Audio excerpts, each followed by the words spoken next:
आणि वाढविण्याने खूप फायदे होतात. सर्व आपले जे नसा आहेत त्या मोकळ्या होतात. रक्ताभिसरण चांगलं चालतं. दंडोस घालणे, टाळ्या वाजविणे.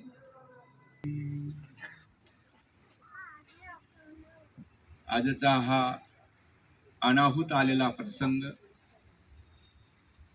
ध्यानी मनी नसताना तुमच्याही नाही, आमच्याही नाही आणि आमच्या दादांच्याही नाही, कोणाच्याच नाही. परंतु तो योग तिकडनं आला. ज्यावेळी निळभट्ट स्वामींच्या संगी निघालेले आहेत. कसे निघाले? काही घेऊन निघाले? काहीच घेऊन निघालेलं नाही. फक्त एक धोतर होतं, स्नानासाठी पाणी टाकलेलं होतं आणि स्वामी आले, भिक्षा. आणि ते पाहत होते. मोठे निष्णात व्यक्ती होते ते. 4 वेद 6 शास्त्र 8 पुराणाचे नाते होते मोठे. गर्भ श्रीमंत होते. मोठा आवाज होता, मोठा वाडा होता. आणि त्या मोठ्या वाड्याच्या आवारामध्ये वसरीवर ते बसलेले होते. आणि हा जो जीव आहे, हा पुनरूपी जननम पुनरूपी मरणम पुनरूपी जननी जठरे शयनम, पुन्हा मरणे, पुन्हा जन्मणे, अनंत प्रकारचे दुःख भोगणे, आईच्या पोटामध्ये दुःख भोगणे, निघाल्यावर हे दुःख भोगणे चालूच आहे. तर यातून हा जीव मुक्त कसा होईल याचं ते पाहत होते तिथे. आणि ते पाहतानाच स्वामी आलेले भिक्षेचा सवाल केला. बाई आली, स्वामींना भिक्षा दिली. परंतु आमच्या निळभट्ट भांडारेकरांचं लक्ष नव्हतं. इतके एकाग्र झाले होते ते. आपण आज इतके एकाग्र मोबाईलमध्ये होतो. जे मान खाली घातली पुन्हा वरच करत नाही. कोण येलं कोण गेलं काही पत्ता लागत नाही. आमच्या जायचे त्याला असं होतं, देव करून येतो माणूस, गाडीला विलंब असतो, मोबाईल काढतो, मोबाईल पाहत बसतो, गाडी येते निघूनही जाते. लक्षच नाही. तर असं लक्ष आपलं भगवंताकडे लागलं पाहिजे.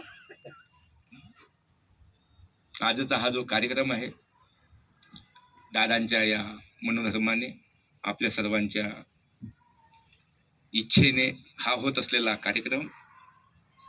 आणि कारण जे काही होत असतं ते आपण करत नाही. आपण फक्त निमित्त मात्र. निमित्त मात्र भव्य सव्य साचिन. तुम्ही निमित्त आहे, हे निमित्त आहे, मी निमित्त आहे. परंतु करून घेणारा तो आहे. त्याला करून घ्यायचं आहे. त्याला तुमची अयोग्यता नष्ट करून योग्यता निर्माण करून द्यायची. कारण स्वामी जेव्हा असे करत निघाले, ते भांडारेकार, अर्ध धोतर होतं ते फाडलं. पत्नी म्हणते, पाहिलं त्यांनी.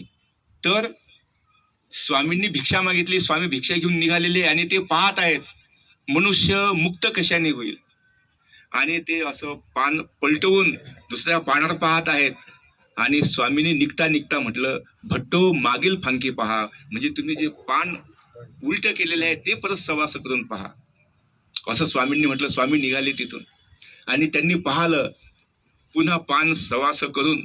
म्हणजे माणूस वाचूनही जातो तरी मेंदूला भ्रांत पडून जाते. काय वाचलं काय नाही वाचलं काही कळत नाही. तर तिथे तो श्लोक होता, भिद्यते हृदय ग्रंथी छिद्यन्ते सर्व संशयाः क्षीयन्ते सर्व कर्माणि तस्मिन् दृष्टे परावरे.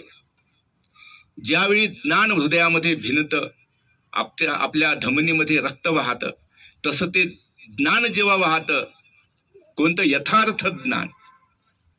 ज्ञानाचे खूप प्रकार आहेत. यथार्थ ज्ञान महत्वाचं आहे. आणि परमेश्वराला प्राप्त करण्याचं. तर हा जो श्लोक आहे हा वेदांतामधला श्लोक आहे. भिद्यते हृदय ग्रंथी.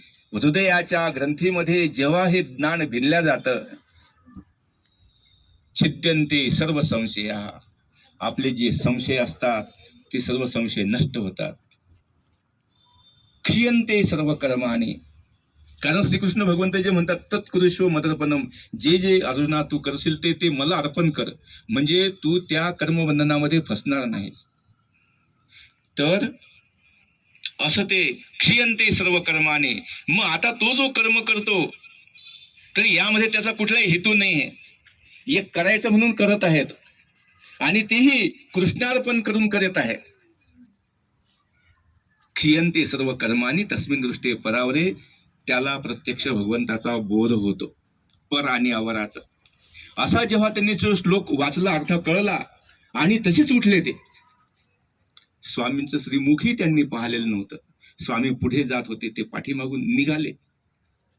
किल्ल्या होत्या, लागल तेवढ्या किल्ले. बाईंनी पाणी टाकलं होतं स्नानासाठी.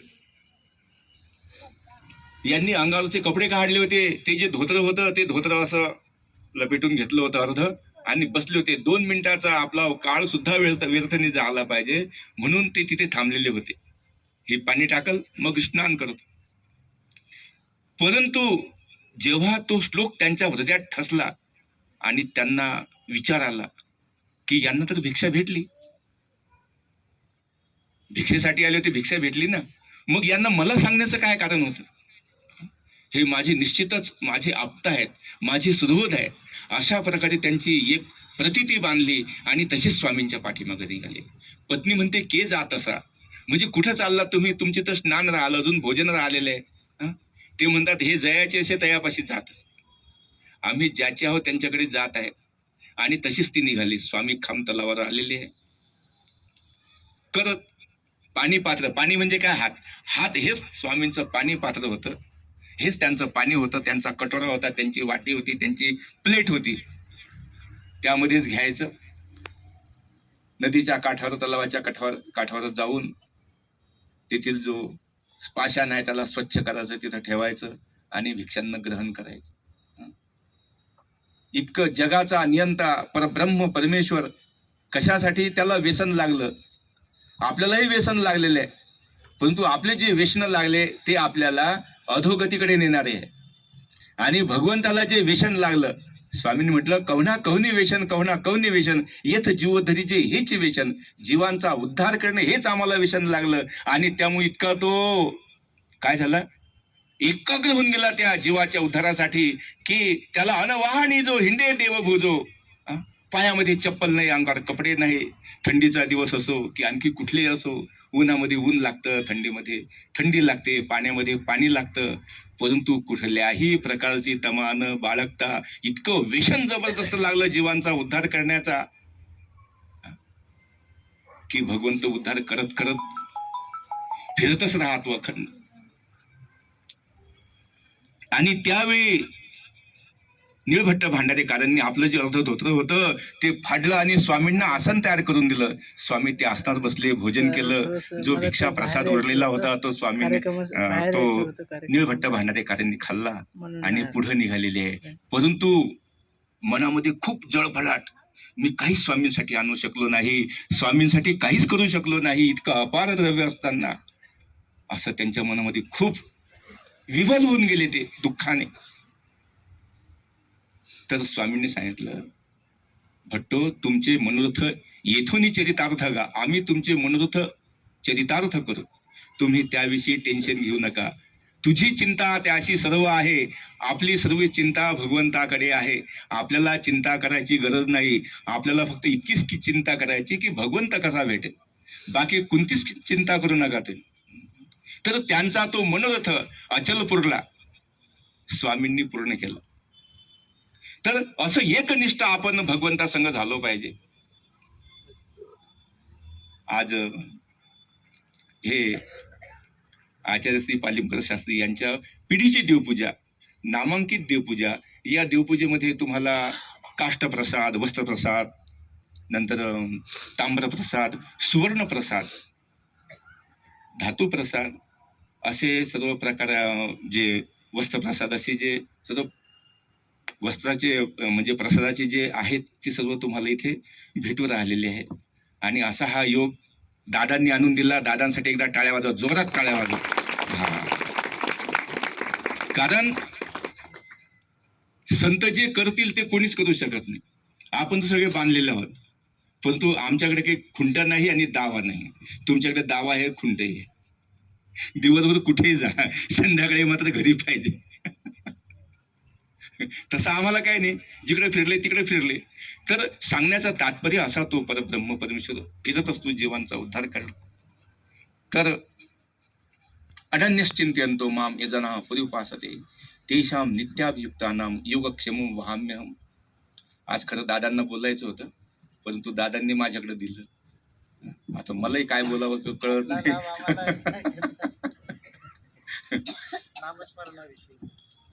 तर अनन्यश्चिंतयन्तो, बरोबर आहे ना? नामस्मरणच आहे. अनन्य, अनन्य म्हणजे एकनिष्ठ. श्रीकृष्ण भगवंत म्हणतात अनन्यश्चिंतयन्तो माम, म्हणजे मला जो अनन्यतेने चिंतन करतो. ये जनाः पर्युपासते, जे लोक माझं चिंतन करतात, अशा तेषाम म्हणजे त्या लोकांचं, नित्याभियुक्तानाम दररोज लागणार, योगक्षेमम, योग म्हणजे अप्राप्त वस्तू, योगक्षेमम आपलं जे ब्रीद वाक्य आहे सर्वज्ञ श्रीकृष्ण भगवंताचं, गीतेमधून आपल्या भारतीय संस्कृतीने आणि विम्याने ते घेतलं, योगक्षेमम वहाम्यहम, आम्ही तुमचं योगक्षेम चालवतो. तर ती योगक्षेम, योग म्हणजे अप्राप्त वस्तू, जे तुम्हाला कधीही प्राप्त होणार नाही अशा त्या वस्तूचा योग आणून देतो. जसा आज योग आणून दिला. कारण हे कसं आहे, तुम्ही जे चिंतन करणं चालू आहे, भगवंताचं चिंतन करणं चालू आहे, भगवंताचं ज्ञान मिळवणं चालू आहे, अशी महान विभूती तुम्हाला ज्ञान सांगत आहे, म्हणजे तुमचा किती मोठा अधिकार आहे. ज्ञान सांगण्यासाठी तितकाच तोलामोलाचा संत पाहिजे, तेव्हाच ते भिडतं अंतःकरणाला. संत ऐसे जाणा जे देही उदास, गेले आशा पाश निवारोनी, विषय तो त्यांचा झाला चक्रधर, नावडे धन अन माता पिता. आता कुणीच आवडत नाही भगवंताशी. इतकी अनन्यता संत आपल्याला सांगत असतात. नुसतं सांगत नाही तर स्वतः ते चालत असतात त्यावर. तेव्हा तर आम्हाला ते पटल ना. आम्ही तुम्हाला एक सांगू आणि एक करू, तुम्हाला ते पटणार नाही. बोले ते साथ चाले त्याची वंदावी पावले. तर असे हे संत. मग संतांना शिकविणारा कोण आहे? परब्रह्म परमेश्वर.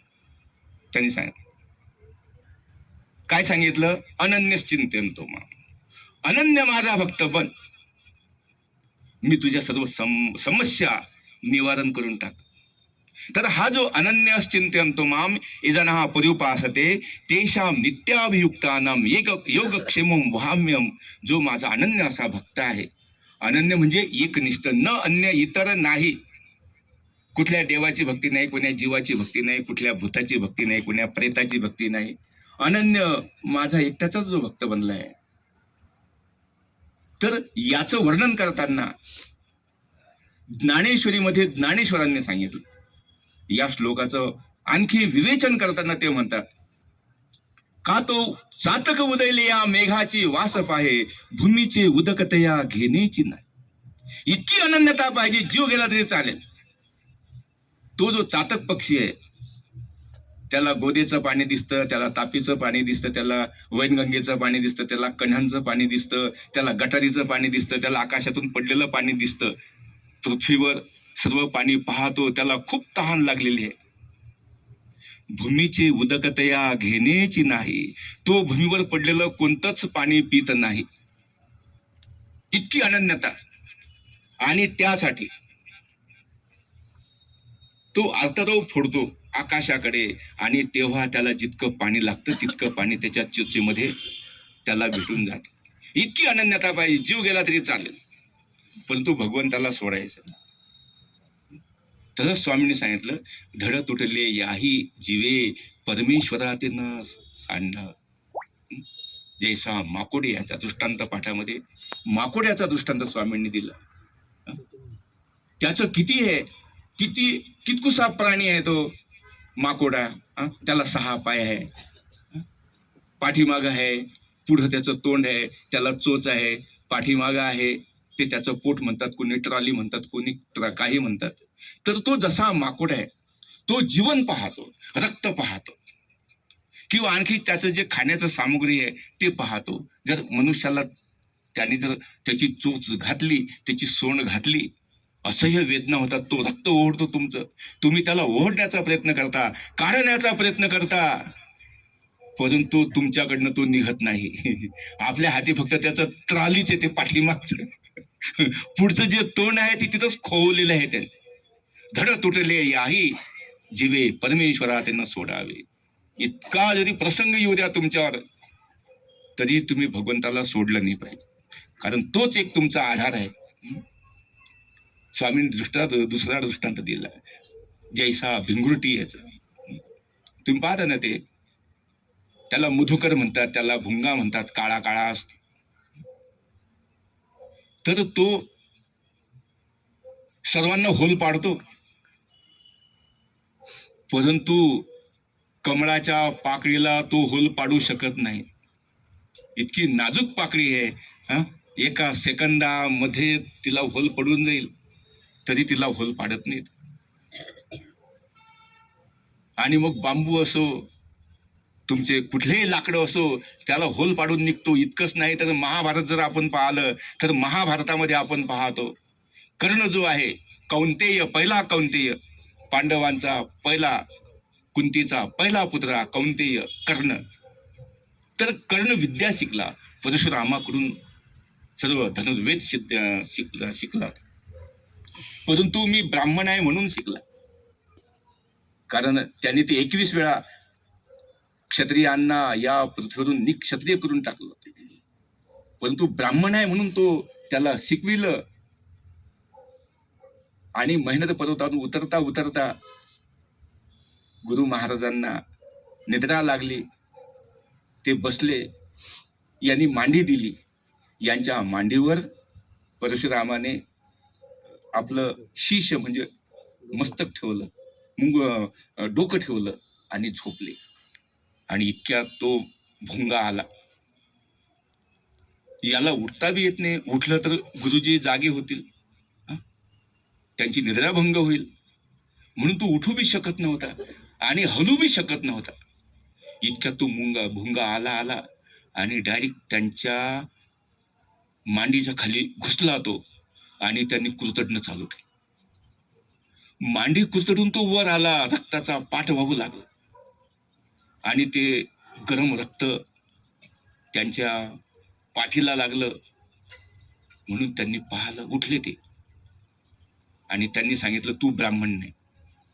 ब्राह्मण हे सहनच करू शकत नाही, तू ब्राह्मण नाही.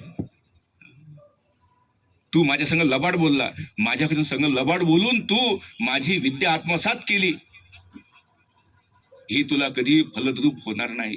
ऐन निर्वाणीच्या वेळी ही भूमी तुझ्या रथाचं चाक गिळून टाक. तुझे कोणतेही ब्रह्मास्त्र असू द्या, काही तुला काहीच आठवणार नाही, अशा प्रकारे त्याला शाप दिला. तर असा तो भुंगा, परंतु कमलाच्या त्या पाकळीला तो काहीही करू शकत नाही. त्यातच तो गुदमरून जातो, मरूनही जातो वेळ प्रसंगी. तर हे सांगण्याचं कारण की इतकं आपलं एकनिष्ठ भक्ती त्या भगवंतासंगे असायला पाहिजे. मग काय होतं, ती जी भिंगुरटी आहे, ती भिंगुरटी एक अळी पकडते, त्या अळीला चांगला दंश करत, तडफडते ते अळी, आणि तिला मातीच्या घरामध्ये घालते आणि वरून लिपून टाकते. आणि ती जी अळी आहे ती म्हणते, आता ती येईल आणि मला चावेल, आता ती येईल आणि मला चावेल. अशा प्रकारे तिचा एकनिष्ठ असाच तो काळ ती पास करते. आणि जो जैसा असे तो तैसाच, म्हणजे आपण जसं मनामध्ये घेतलं तसंच ते होते. तर ती जी अळी आहे ती तशीच होते, भिंगुरटी होऊन जाते, तिला बी पंख फुटतात, ते बी निघून जाते. तर सांगण्याचं तात्पर्य, ज्यावेळी आपण असं भगवंताचं एक निष्ठ नामस्मरण करतो, नामस्मरण खूप महत्वाचं आहे. ज्ञानाने तुम्हाला वैराग्य प्राप्त होईल आणि नामस्मरणाने तुम्हाला प्रेम प्राप्त, भगवंत तुमच्या जवळ येईल. असं ते नामस्मरण. अनन्यश्चिंतयन्तो माम, अनन्यता, अनन्यताच पुरे आहे. दुसरी एक लीळा आहे. स्वामींसंग एक बालक आले, पैठणून येता येता रिद्धपूरला बाईसा होती आणि ते चांगदेव भट होते आणि स्वामी होते, लहान बालक. पोहोचले, रुद्धपूरला पोहोचलेले. स्वामींचा आणि श्रीगुरु बाबांचा दोघांचाही त्यांनी पूजावसर पाहला. दोघांचंही व्यक्तित्व त्याने पाहिलेलं आहे. सर्व काही आटोपलं आहे. 21 दिवस स्वामींचा त्या भैरव बुरुजावर योग होता. 21 दिवस स्वामी थांबले. दररोज श्रीप्रभू बाबा यायचे. तर जेव्हा निघाले स्वामी, जाता जाता एका गावाला बाईसा म्हणते, पोरा हे बाबांचं धोतर धुवून आण. म्हणून तो स्वामींचं जे पडदणी आहे तो धुण्यासाठी नदीवर जातो. ते पडदणी, ते धोतर, ते कपडा धुतो आणि वाळू टाकतो. रणरणत ऊन, चैत्र वैशाख महिना आहे आणि तिथेच ते वाळेपर्यंत त्या नदीमध्ये जी वाळू आहे त्या वाळूला आपल्या पायावर घेतो, खोपा तयार करतो, पाय काढतो आणि म्हणतो ही श्री गुंडमरावळांची गुंफा. परत खोप्यावर रेती घेतो, परत थापतो, पुन्हा हळूच पाय काढतो आणि म्हणतो ही श्री चांगदेवरावळांची गुंफा. आणि परत मोडून टाकतो, पुन्हा तेच करतो, पुन्हा मोडून टाकतो, पुन्हा तेच करतो. त्याचं पूर्ण अंग घामाघूम होऊन गेलेलं आहे. स्वामींचा पहूडहून उपहूड झालेला आहे. आणि स्वामींनी बाईला विचारलं, बाई हा पोरा कुठे गेला, मुलगा कुठे गेला? बाईसांनी सांगितलं, बाबा तो त्याला धोतर धुण्यासाठी पाठवलेले असेल, कुठं खेळत असेल. तर नाम जे आहे त्या नामामुळे भगवंत तिथपर्यंत पोहोचले. हे मला गाव नाही आठवत आलं, कोणतं ते गाव आहे, मांगरूळ. मंगरूळ पीर म्हणतात त्याला. तर त्या मंगरूळ पीरची ही लीळा आहे. स्वामींचा पहुड झाला, उपहूड झाला आणि स्वामी त्याचा भक्ताचा शोध करीत करीत तिथपर्यंत पोहोचलेले आहे. आणि त्यांचं चालू आहे श्री चांगदेवरावांची गुंफा, ही श्री गुंडमरावळांची गुंफा. अशा प्रकारे खेळणं चालू आहे, घामाघूम झालेलं आहे. आणि स्वामी पाठीमागून आले आणि स्वामीची पडछाया त्याला पुढे दिसली आपल्या. लगेच त्याने पाठीमागं पाहिलं आणि स्वामींनी म्हटलं, ऐसे होय ऐसे म्हणे जीव. हेच तुमचं खरं खेळणं आहे. ज्या खेळण्यामध्ये भगवंत येतो याच्यापेक्षा आणखी कोणतं खेळणं पाहिजे? इतकी अनन्यता. जर तुम्हाला हे नसल पटलं तर दुसरं उदाहरण त्यांनी परत दिलं. ते म्हणतात, जैसी का पतिव्रता अनेक धर्म नेने सर्वथा, सर्व व्रत दान कथा पतीचं कारणे. जशी पतिव्रता स्त्री आहे, माहिती ना पतिव्रता स्त्री? तर ती जेव्हा पती संग लग्न लागतं, तिचं कन्या दान केलं जातं, लग्न लागतं, देवा ब्राह्मणाच्या साक्षीने सावधान म्हणून वर वधूच्या गळ्यात माळ टाकतो, वधू वराच्या गळ्यात माळ टाकते आणि लग्न लागलं, शुभमंगल सावधान. तर अशी जी ती पत्नी आहे, पतिव्रता आहे, तर आजपर्यंत तिच्या नावाच्या पुढे तिच्या वडिलाचं नाव लागायचं, तिच्या आईचं नाव लागायचं, नंतर त्यांचं कुळाचं नाव लागायचं. परंतु जेव्हा तिचं पाणीग्रहण केल्या गेलं तर आता काय झालं, तिच्या नावाच्या पुढे आता तिच्या पतीचं नाव लागेल, पतीचं कुळ लागेल. जैसी का पतिव्रता अनेक धर्म नेने सर्वथा, तिने सर्व धर्म सोडलेले आहेत. पतीसाठी आपलं गाव सोडलं, आपले मामा काके आई बाप भाऊ बहीण सर्व काही तिथे सोडलेलं. आणि पतीचं कारणे, पतीसाठी तिने देश सोडला. तो इंग्लंडमध्ये असेल तर तीही इंग्लंडमध्ये जायला तयार आहे, कुठेही साता समुद्राच्या पलीकडे जायला तयार आहे ती पतीसाठी. पतीचं कारणे व्रत करते, वैकल्य करते, सर्व काही पतीसाठीच करते. इतकंच नव्हे तर तिने आपलं जीवने सुद्धा त्याला अर्पण करून टाकलेलं आहे. जैसी का पतिव्रता, इतकी आपली एकनिष्ठ भक्ती पाहिजे. आपला धर्म कसा आहे, पतिव्रतेसारखा धर्म आहे. आपल्या मनात इतरांविषयी कोणाविषयीच काही येत नाही, जीव देवताविषयी काही येत नाही, प्रपंचाविषयी काही येत नाही. फक्त आपल्याला माहिती आहे हाच माझा खरा मालक आहे, हाच माझा खरा बाप आहे. त्वमेव माताच पिता त्वमेव, त्वमेव बंधुश्च सखा त्वमेव. तूच माझी माता आहे, तूच माझा पिता आहे, तूच माझा बंधू आहे, तूच माझा सखा. इतकंच नव्हे तर तुकाराम महाराज म्हणतात, कृष्ण माझी माता, कृष्ण माझा पिता, बहीण बंधू चुलता कृष्ण माझा, कृष्ण माझे मन, कृष्ण माझे जन, सोयरा सज्जन कृष्ण माझा, कृष्ण माझे गुरु, कृष्ण माझे तारू, उतरी पहिलं पारू भव नदीचा, तुका म्हणे माझा श्रीकृष्ण विसावा, आणिक न करावा परता जीवा. म्हणजे इतके नाते भगवंतासंग आपले लागले पाहिजे. आपण इतके नाते लावत नाही आणि त्यामुळे आपण या भवचक्रामध्ये फिरतच राहत. जरी आम्ही मंदिरात घेतो, मंदिरातही आम्हाला देव भेटत नाही. म्हणून तुकडोजी महाराज म्हणतात, मंदिरात नाही दिसला सावळा मुरारी, सावळा मुरारी माझा मुकुंद मुरारी, मंदिरात नाही दिसला सावळा मुरारी. मग तू कुठे दिसला? तो कुठेच नाही, तुमच्या जवळच आहे. वचन रूप परमेश्वर तुमच्या जवळ आहे. जरी स्वामी उत्तरा पंथला गेले तरी जाण्यासाठी गेले उत्तरा पंथला, पण ते तुमच्या जवळच आहे. नामस्मरण करा, धावून येतो. तुमच्या प्रत्येक श्वासावर त्याचं नाव पाहिजे. श्वास श्वास पर नाम जप, व्रथा श्वास मत खोय, का जानो या श्वास को फिर आवन होय न होय. जो आपण श्वास सोडून राहिलो आहो त्या तो पुन्हा येण्याची गॅरंटी नाही. म्हणून सोडतानाच देवाचं नामस्मरण करत सोडला पाहिजे. का जानो या श्वास को, जो आपण श्वास येणार आहे त्याच्या आधी जर आपली घंटी वाजली तर मग काय करणार आपण? म्हणून अखंड नामस्मरण, नामस्मरणाशिवाय या कलियुगाची शांती होत नाही.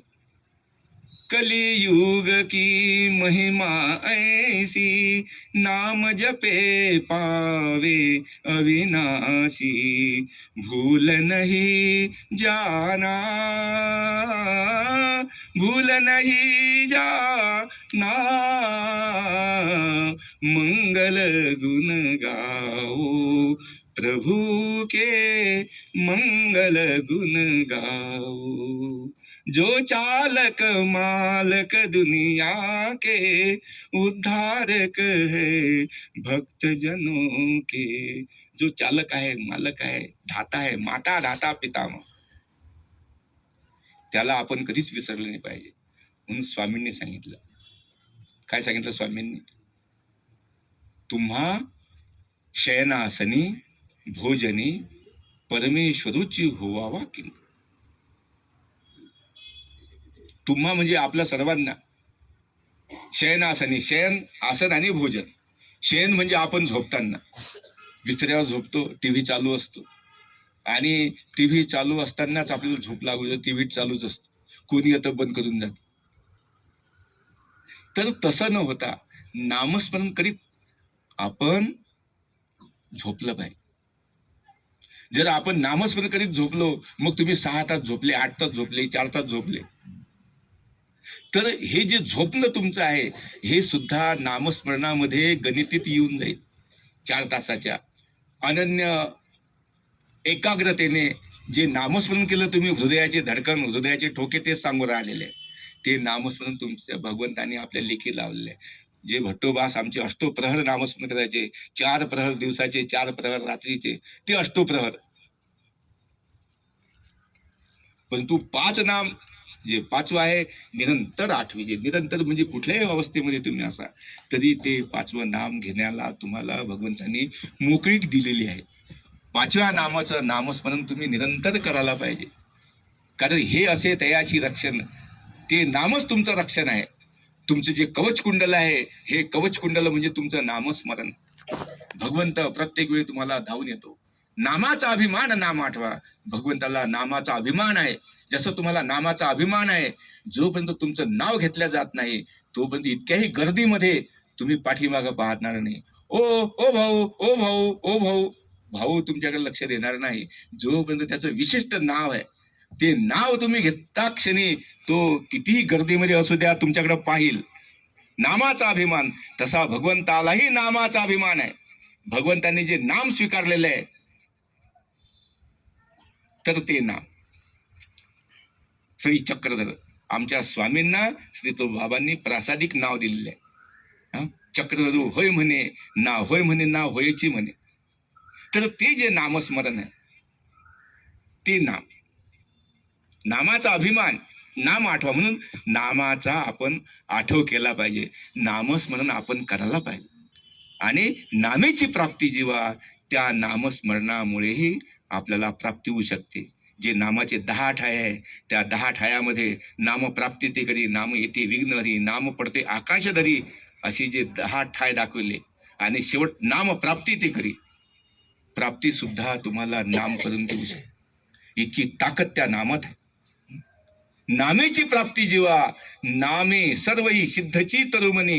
इतकंच नव्हे, तुमची जी इच्छा आहे, मनोरथ आहे, ते मनोरथही ते नामस्मरण तुमचं पूर्ण करून दे. तुमचं नामस्मरणात लक्ष लागत नाही. सकाळी तर उठले आपण 3 वाजता उठले, पण मन चंचल झालेलं आहे. मोठे मोठे दुःख दिसून आलेले, मोठे मोठे वर्तमानात येणारे आपल्याला दिसून आलेले आहे संकष्ट. कसं करावं? आजकाल शिक्षण घेऊनही नोकरीनं लागल्यामुळे मुलाला छोकरी भेटत नाही. हा मोठा विचार आहे. बऱ्यादा का त्याची नोकरी भेटून गेली तर परत मुलीचा बाप, मुलीची आई विचारते जमीन किती आहे. नोकरी आहे पण जमीन नाही, रिजेक्ट. जमीन ही पाहिजे. आता जमीन, बरं जमीन आहे, मग आता ही मुलगी का तिथं आता शेतामध्ये जाणार आहे का? नाही जाणार ना ती. पण तरीही इतका मोठा अट्टहास. आणि त्यामुळे आता बरेचसे जे नवरदेव आहे त्यांनी आता नामस्मरण करावं. तरच तुमच्या जीवनाचं कल्याण होऊ शकते. म्हणून स्वामी सांगितलं, अनेक जन्म आपण जन्मलेलो आहोत. मेळीये जन्म दिलेले, रुंबनिया जन्म दिलेले, शिळीये जन्म दिलेले, मुळीये जन्म दिलेले. अरे एक जन्म तर मला देऊन पहा, मी काय करतो तुझ्या जन्माचं पाहून तर घे.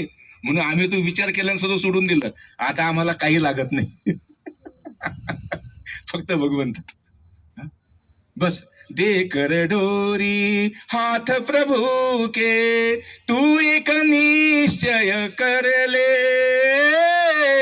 तू एक निश्चय कर ले. पाप हटाए ये सब तेरे, काज सवारे ये सब तेरे. चक्रधर कृष्ण मुरार, भजन बिना कोई न उतरा पार, भजन बिना कोई न उतरा पार. क्यों घड़िया जीवन की खोता, क्यों घड़िया जीवन की खोता. मत कर पगले सोच विचार, गिरिधर से तू कर ले प्यार, चक्रधर से तू कर ले प्यार. भजन बिना कोई न उतरा पार. भजन तेच आहे. भजन म्हणजे भक्ती करणे, भजन म्हणजे श्रद्धाभाव. श्रद्धाभाव भक्ती हेच भजन आहे, ज्यामध्ये अन्य नाही आहे. भजन म्हणजे भोजन नाही, भजन म्हणजे भगवंताची भक्ती करणे. प्रसाद, या ठिकाणी तुम्ही प्रसाद केला. आपल्याकडं जो प्रसाद वाटतात शिऱ्याचा, त्यालाही प्रसादच म्हणतात. तर हा प्रसन्नतेने दिलेला प्रसाद, आपल्या इंद्रभट्टांना दिलेला खडकुलीला तो प्रसाद, ते प्रसाद तुम्हाला आज करायला भेटले. हे अयोग्यता नष्ट कर. प्रसाद वंदन केल्यामुळे जे आपल्याला अनिष्ट येणारे आहेत ते नष्ट होतात, इष्टाची प्राप्ती होते आणि भगवंताला आपलं सन्निधान द्यावं अशी इच्छा होते. जसे भगवंत चांगदेव भटापर्यंत पोहोचले, त्यांनी जेव्हा पाठीमागं पाहिलं, ओशाळले ते धोत्र घेतलं, धोत्र वाळून गेलेलं होतं. भगवंतांनी त्यांचा हात धरून त्यांना घरी घेऊन आले. असे ते भक्त.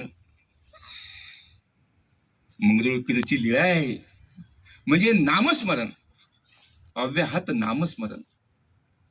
आणि जेव्हा आपण करतो, आणि हे बी जे पतिव्रता सांगितली, अनन्यता सांगितली, अनन्यताची पुरे, यथची मोहरची पुरे.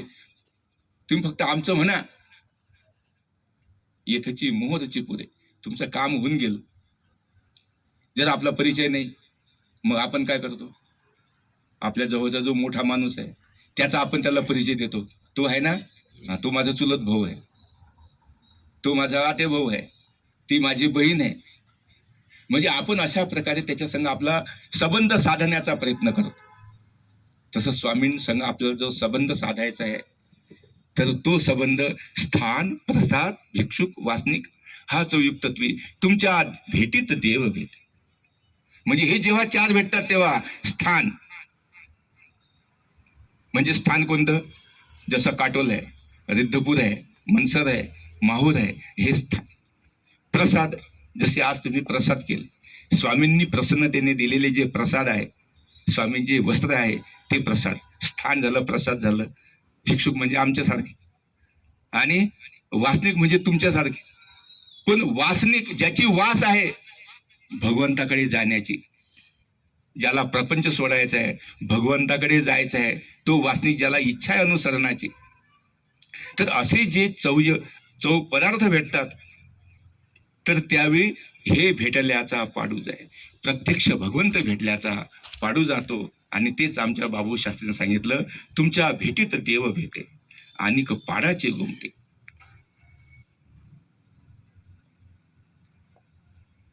तर पाड माहिती आहे तुम्हाला? पाड पाड माहिती आहे भाऊ तुला? नाही? आंब्याचा पाड. तो आंबा आहे. आंबा जेव्हा छोटा छोटा असतो ना, तेव्हा त्याच्यामध्ये बी नसते, छोटा असतो, रंग हिरवा कच्च असतो.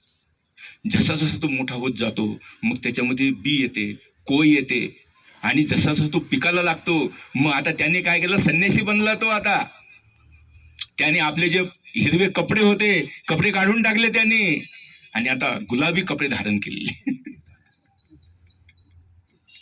पाहिलं ना तुम्ही? आंबा गुलाबी असतो ना, कच्चा हिरवा असतो, आणि पूर्ण पिकल्यावर रसभरीत झाल्यावर आंबा पिवळा बनतो, गुलाबी बनतो. तसं आपणही वाढलं पाहिजे. आज आपण उपदेश घेतला, आज आपण नामधारक आहे, मग आता इथंच थांबायचं का? आपल्याला वेदवंत बनायचं आहे, बोधवंत बनायचं आहे, भिक्षुक बनायचं आहे. आणि हे बनण्यासाठी हे जे चर्चा सत्र आहे, हे जे ज्ञान सत्र आहे, हे आपली उणीव भरून काढण्यासाठी आहे. क्षणभरी उघड नयन देवा, क्षणभर. क्षणभर म्हणजे काय? एक सेकंद नाही, नाही, एक सेकंद नाही आहे. क्षणभर जो चाललेला क्षण आहे तो भर भगवंताच्या नावाने. नाही तर देवाची आद्वारी उभा क्षणभरी, लक्ष खेटरावरी ठेवून या. 500 रुपयाची चप्पल आणलेली आणि कोणी नेली म्हणजे झालं, कामच झालं. मग तो काय करतो, अर्ध लक्ष त्याचं आपल्या चपलीवर, आपल्या बुटावर, अर्ध लक्ष मंदिरात असतं. तर हे देवाला चालत ते. देवाची या द्वारी उभा क्षणभरी, तेने मुक्तीचारी साधिलिया. सालोक्य, सामिप्य, सायुज्य आणि सालोक्य अशा त्या 4 मुक्ती आहे, म्हणजे त्यांचं म्हणणं आहे. पण आपली मुक्ती तेच आहे, यद गत्वान निवर्तन्ते तद्धाम परम मम. ज्या धामाला गेल्यावर पुन्हा येणे नाही, असं जे भगवंताचं धाम आहे, ज्या धामाला चंद्र प्रकाशित करू शकत नाही, सूर्य जाळू शकत नाही, पाणी सडवू शकत नाही, असं जे धाम आहे भगवंताचं, न शशांको न पावक यद्गत्वान निवर्तन्ते. आणि त्या धामाला गेल्यावर पुन्हा न निवर्तन्ते म्हणजे पुन्हा येणे नाही, अशा धामाला आपल्याला जायचं आहे. आणि ते धाम फक्त परब्रह्म परमेश्वर जे पंचअवतार आहे हेच देऊ शकतात. तसा पाहिला तर मार्गशीर्ष महिना आपला संपून गेलेला आहे, परंतु आपल्या इंग्लिश महिन्याच्या याने अजून 2 दिवस बाकी आहे, डिसेंबरला. तर श्री दत्तात्रय महाराजांचा जन्म हा डिसेंबरमध्ये झालाय. चतुर्दशी पौर्णिमेच्या आदल्या दिवशी स्वामीचा जन्म झाला. कुठं? त्रेतायुगामध्ये. आपल्याला शंका पडते, स्वामींचा जन्म तर त्रेतायुगात झाला, मग हे चौयुगी चिरई अवतारा काय म्हणतात? चहुयुगी चिरायु अवतारा, दंडवत हो स्वीकारा. हे भगवंता माझा दंडवत स्वीकार करा. पण हे चहुयुग येतच कुठं, होतच कुठं चहुयुगी? त्रेतायुगात जन्म झाला स्वामींचा, मग त्रेतायुग, द्वापरयुग आणि कलियुग, तीनच झाले ना. आणि हे चौयुगी कसं काय? तर ते चौयुगी असं आहे की आता जसं 25 संपणार 26 लागणार, तसंच कृतयुग संपत असताना अनुसूयेच्या पोटी परब्रह्म परमेश्वराचा गर्भ राहिले आणि कृतयुगामध्ये गर्भ राहिला आणि त्रेतायुगामध्ये स्वामींनी अवतार धारण केला, म्हणून ते चहुयुग होतात.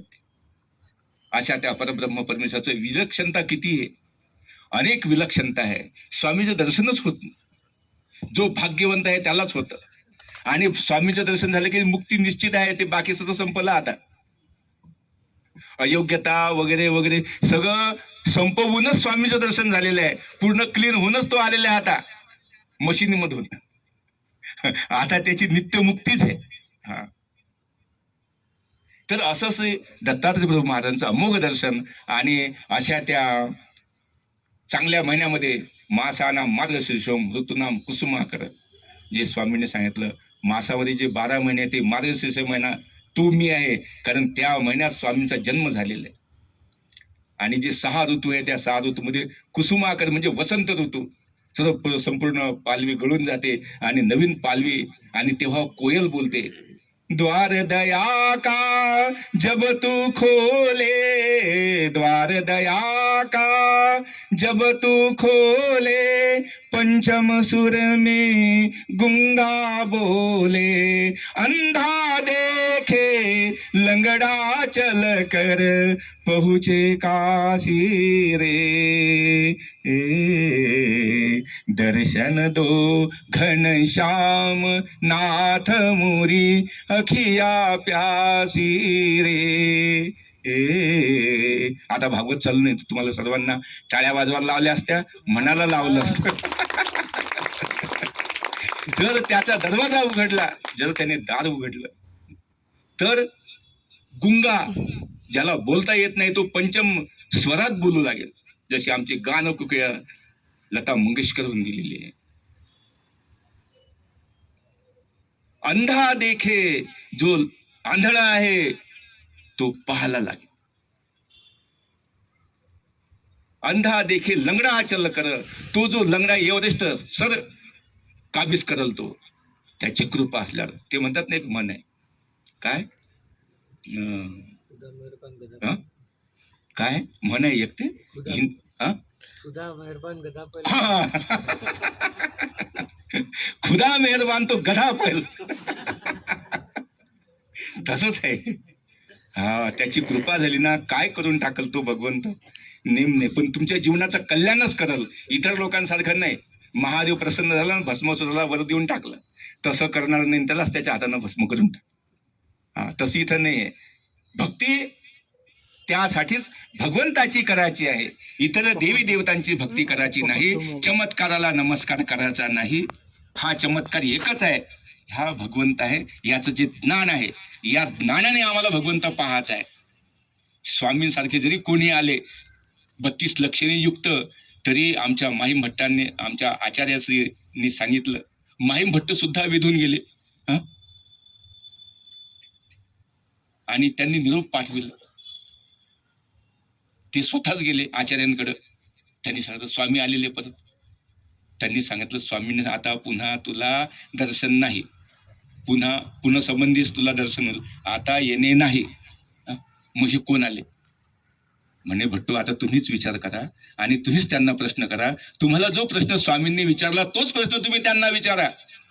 भट्टो, आत्यंतिक संस्कृती छेद होय अशी काही प्रतीती आहेत. मग त्यांनी तो प्रश्न केल्यावर त्याने आपले दोन्ही कान पकडले, नाथ जाणे म्हणे, मला काही माहिती नाही. मग धक्के मारून हाकलून दिलं त्याला. हे ज्ञान. म्हणून ज्ञान महत्वाचं आहे. ज्ञान आपण मिळवला पाहिजे. ते सामान्य ज्ञान, सत्ता ज्ञान, परमेश्वरापर्यंत प्राप्त करून देणारं अपरोक्ष ज्ञान. तर हे ज्ञान आपल्याला प्राप्त करायचं आहे. जे आचार्यांचे विस्मृत झालेले आहे ते त्यामुळे झाले. स्वामी सांगती आपुल्या नागदेवा, स्वामी सांगती जरी आम्ही गेलो स्मरणी असू द्या, वचन रूपाने तुमच्या मनात ठसू द्या. जरी आम्ही गेलो ना तरी आम्ही जे तुम्हाला सांगितलं वचन रूप परमेश्वर तुमच्याकडे आहे. तुम्ही समजू, पोरके नका मानू, तुम्ही पोरके नाही, तुमचा पालन करणारा मी आहे. स्वामी सांग आमच्यासारखे म्हणजे निस्पृह निराभिमानी कोणीच नाही आमच्यासाठी फक्त. परंतु आमचा जो भक्त आहे, जर आमच्या भक्ताला जर कोणी वाकड्या नजरेने पाहिलं तर मग आम्ही स्वाभिमानी याचे स्वाभिमानी. म्हणून समर्थ म्हणतात समर्थाची या सेवका वक्त पाये, असा सर्व भूमंडळी कोण आहे, असा कोण आहे मायका लाल, जो भगवंताच्या भक्ताकडे वाकड्या नजरेने पाहिल. कधीच पाहू शकत नाही. भगवंत सर्व काही करू शकतो. साम दाम दंडभेद आपल्याकडेच नीती नाही आहे, त्याच्याकडे नीती आहे. म्हणून स्वामींनी सांगितलं की तू माझा भक्त मत कुरुष मत कर्म मत तत्कुरुष्व मदतपणम, माझंच नामस्मरण करीत युद्ध कर, जे काही करतो ते मलाच अर्पण कर. मन म्हणावा भौमत भक्त हो, माझाच भक्त हो, मनाने हो. मध्याजी माम नमस्करू, जे जे करशील ते ते मलाच अर्पण कर. मामे वैशिशी सत्यम ते प्रति जाणे प्रियोसी मे, हे माझ्या प्रिय भक्ता मी तुला निश्चित, जर तू अशा प्रकारे वागला, अशा प्रकारे जर तू नामस्मरण केलं तर मी तुला माझ्याच जवळ बोलून घेईल, कुठेच जाऊ देणार नाही. असं भगवंताचं आहे. म्हणून आपण एकनिष्ठ झालं पाहिजे. आपली पोथी कोणती चालू होती? नामाचे 10 ठाय चालू आहे. ती नामाचे 10 ठाय तीच सांग. म्हणजे नामाचे 10 ठाय म्हणजे 10 ठिकाण आहे नामाचे. न भिया हो साधे हो, तुम्हावरी वाजत वारा इथून धरीचे. आम्ही तुमच्यावर येणारा वाजत वारा धरू, तुमच्या बालाला वाकडं होऊ देणार नाही, वाकडं करू देणार नाही कोणाला. म्हणजे प्रत्यक्ष मी अनुभवलेली गोष्ट सांगतो तुम्हाला. वेळ होत आला ना? अरे बा, खूप होऊन गेले. बरं, थोडक्यात सांगतो.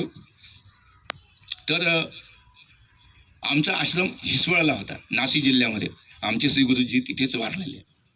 तर आमचा गुरुभाऊ म्हणजे आमच्या गुरुजींचा शिष्य, त्याचं नाव दिनकर. आता त्यांनी दीक्षा घेऊन तोही आता कैवल्यवासाला गेलेला आहे. पण त्याची गोष्ट शेतकरी होता. आता लोणी प्रवराजवळ आहे. आणि त्यावेळी म्हणजे जवळजवळ 30-35 वर्षाच्या आधी जर्सी गाई निघालेल्या होत्या. आणि त्या जर्सी गाई 35-35, 40-40 लिटर दूध द्यायच्या, फुल जर्सी. पण त्या दूध द्यायचं त्यांच्यासाठी स्पेशल डॉक्टर राहायचा, एसीचा त्यांना रूम राहायचा. आणि आमचा दिनकर गेला तिथं लोणी प्रवराला जाऊन. त्याने 35 लिटर दूध देणारी गाय, सकाळी 35 आणि संध्याकाळी 35, अशी 70 लिटर दूध देणारी गाय 1.5 लाखामध्ये त्यांनी खरेदी करून आणली. आता तिथं त्याला मोजून दिलं दूध, काढून दिलं दूध. पण तो रूम एसी होता, डॉक्टर होते, इंजेक्शन होते, औषधी होत्या. इथं त्यांनी आणली आणि आपल्या इतर गायींच्या गोठ्यामध्ये दिले, बांधून दिलं. बांधता क्षणी संध्याकाळी दुधामध्ये फरक पडला. फरक पडत 2-3 लिटर दूध द्यायला लागली ती गाय. आजारी पडून गेली. डॉक्टरांना आणायचं, एसी रूम तर सोडा, पण त्या गायवर नेहमी गुणच राहायचं. तिला ते हवामान मानवलं नाही, आजारी पडायची. मग त्याने विचार केला की आता काही खरं नाही आहे, हे गाय आपल्याला चालत नाही. लोकांनी सांगितलं, भाऊ तू आणली कशाला ही गाय, आपल्याकडे चालत नाही, आपलं उष्ण हवामान आहे. मग त्यांनी विचार केला की आता या गायला परत तिथंच न्यायचं विकण्यासाठी. मग त्याने टेम्पो आणलं, टेम्पोमध्ये गायला घातलं. तो ड्रायव्हर टेम्पोचा आणि तो किन्नर, आणि मधामध्ये हा बसला आणि गाडी निघाली. मनमाडला आली, मनमाडहून शिर्डी रोडला लागली आणि कोपरगावच्या पुढे गेली गाडी. याचं नामस्मरण चालू, या दिनकराचं नामस्मरण चालू. इकडं हा एक बसला, इकडं तो बसला, याने गाणे लावून दिले आणि चालू. आणि अचानक काय झालं काय माहिती, त्या ड्रायव्हरचं बॅलन्स काही राहिलं नाही आणि त्याने डायरेक्ट आपल्या झाडाला ठोकर मारून दिली आणि त्यामुळे ऑन द स्पॉट ते दोघंही मेले. हा नाही मेला, इकडचाही मेला आणि इकडचाही मेला, हा नाही मेला, याच्या हातात गाठी होती. इतकंच नव्हे, हा निघाला तिथून दरवाजा उघडून, ते दोन्ही रक्ताच्या थरात पडलेले आहे. याला लगेच आठवलं, ते आपली गाय पाठीमाग आहे. गाय कुठे आहे? पाठीमाग पाहतो, गाय ट्रॉलीमध्ये नव्हती. इकडे तिकडे पाहिलं तर ती गाय शेतामध्ये चरत होती. गाय शेतामध्ये चरत होती, तिला बी कुठे काही जखम झालेली नाही, यालाही जखम झाली नाही. परंतु ते दोन्ही, इकडचाही मेला आणि तिकडचाही मेला. हा कशाचा फरक आहे? हा नामस्मरणाचा फरक आहे. म्हणून नामस्मरण करायला पाहिजे. त्या नामस्मरणामुळेच तुमच्या इच्छा पूर्ण होतील, तुमच्या आकांक्षा पूर्ण होतील. इतकंच नव्हतं, तुम्हाला परमेश्वर सुद्धा भेटेल. बोलता बोलता खूप बोलून गेलो आणि आता दादांना विनंती करतो, त्यांनी सांगावं. मी माझे 2 शब्द संपवतो. सर्वज्ञ श्री चक्रधर स्वामी.